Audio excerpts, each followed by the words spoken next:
Programming on WHPC is brought to you on behalf of the Nassau County Bar Association, who wants you to know about ADR, Alternate Dispute Resolution, which can help you avoid costly, lengthy, and uncertain litigation in court. By resolving disputes through mediation or arbitration, it gives you control over who decides your case. A mediator helps all parties to reach an agreement they can live with, or an arbitrator selected by the parties hears and decides the case. Your attorney can still represent you, but you control who decides your case. ADR is faster and less stressful than fighting in court, and it is a great way to resolve divorce, employment, or commercial disputes. ADR is now offered through the Nassau County Bar Association. Find out more about how ADR can help resolve your dispute by calling 516-747-4070 or visit nassaubar.org. Welcome back. You're listening to The Secrets of Success. I'm your host, Bill Horan, and today we're speaking with Grant Leboff, author of Digital Selling. Grant, you have a quote in the book, and you say that today we want experiences. What does that mean, and how does an experience differ from a service? Yeah, it's a really good point. So, to give a brief history, we used to be, back in the 1940s, early 50s, we were a product economy. People bought products and that was it. And then products started to become commoditized, and companies were looking for ways to differentiate their products. And so what companies started to do was create services around those products in order to be able to differentiate what they did. Probably one of the most famous examples of this of all time was IBM, who famously declared themselves as a service provider, even though what they sold was big servers, which is clearly a product. But they created a suite of services around that in order to differentiate, because other companies started to catch up with the quality of the servers that they were making through the 70s. What I'm saying today is that services themselves have become the commodity.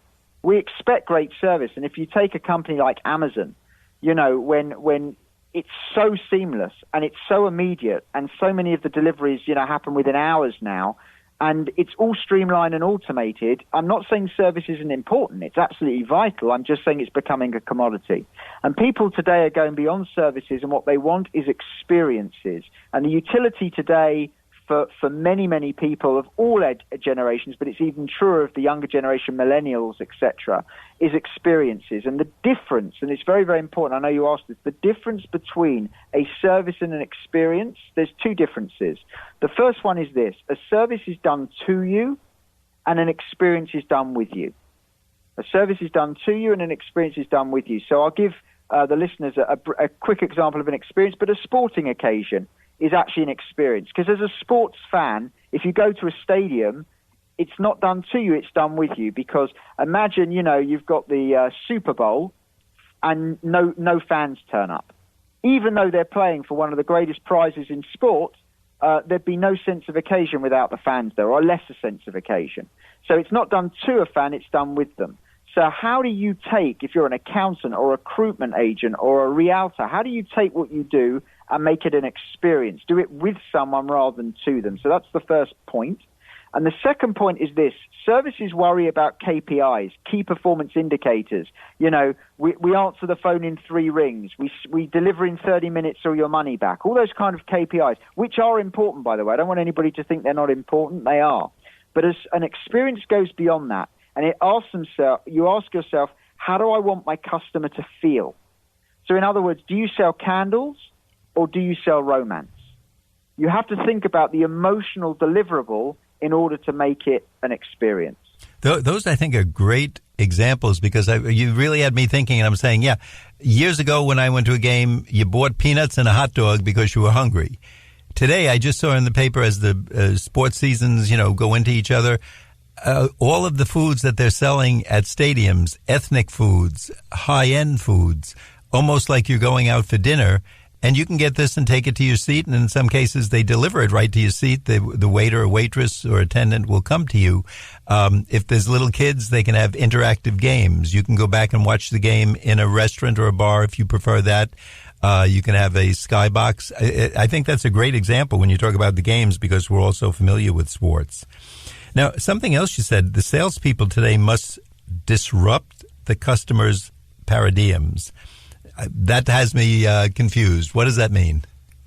Yeah, it's very, very important, and it actually goes back to something you said earlier, Bill, about how do salespeople add value, and you were talking about the waiter in the restaurant, and you were saying earlier on in our chat that you like a good salesperson and the good waiter that would say, oh, don't have this dish is really good, sir, or whatever, and you appreciate that, and that's really what I mean. So I always say to people, what is the difference between a salesperson or an order taker? What is the difference? Customers are so empowered. Customers have so much knowledge that more and more customers are approaching salespeople and they already know what they want. They know what they've done. They've done their research. They know what they want. And all they're concerned with at that point is price, which of course is a killer for a salesperson. And the difference is simply this. And let's use your waiter example. If I say to the waiter, I want the sweet corn soup to start, please, and then I'll have the chicken and fries for the main course. And the waiter just says to me, yeah, very good, sir, and takes my order. I don't have a problem with that, obviously, in a restaurant, but that's an order taker. But if I say to the waiter, I'm going to have the sweet corn soup to start, please, and then I'll have the chicken and fries for main course, and the waiter says to me, you know what, sir, the chicken and fries is very good, but we've got some fantastic steaks that just came in earlier today, and I can really recommend them. I've seen them, and they look great. And I say to the waiter, you know what? Okay, thank you very much. I'll try the steak. They've just sold me. And what they've done is this. They've changed my criteria of purchase. And that is the difference between a salesperson and an order taker. A salesperson changes the criteria of purchase, and it's in that change of criteria of purchase that you've got a chance of making a sale, of persuading someone, of maybe getting them to do something that they weren't necessarily thinking of doing. And the way that you get someone to change their criteria of purchase is you have to give them a bit of insight. I call it the aha moment. I hadn't thought of that. Well, that's interesting. So we go to our waiter example. I order the chicken and fries, and the waiter says, you know what, sir, chicken's a good choice, but we've got some fantastic steaks. They look great. I really would recommend one of those. And I think, you know what? Yeah, that sounds great. Okay. So I've had that aha moment. I've gone back to the drawing board in my head. Yeah, okay, I'll take the steak. So that is the difference, and that's what salespeople need to do today if they want to give real value. That's another great example, and I just did that yesterday. I walked into a new place for lunch, and I looked at the list of sandwiches, and I said to the gentleman behind the counter, which one, if I get it today, is going to make me come back and a real fan of this place? He said, take this one. He pointed one out. And it was so big, it took 2 days. It would actually provided me with 2 lunches. It was delicious. It was high quality. Price was very fair for the quality. And he made a new customer. So you're exactly right. Grant, I want our audience again to know that if you just tuned in, the book is Digital Selling. It's by our guest, Grant Leboff, Leboff. And if you're like me, you're impressed with this because you may be fighting the battle and saying, why is that other business down the block getting all the customers? You're doing things with the old methods of signs and letters and trying to get people to come in. And the digital method is what's getting people today. Give yourself a chance. Read the book. This is your business. If it makes sense to you, and it certainly made sense to me, we always tell our guests and our audience, you have to be active if you want to be successful. You have to take some steps.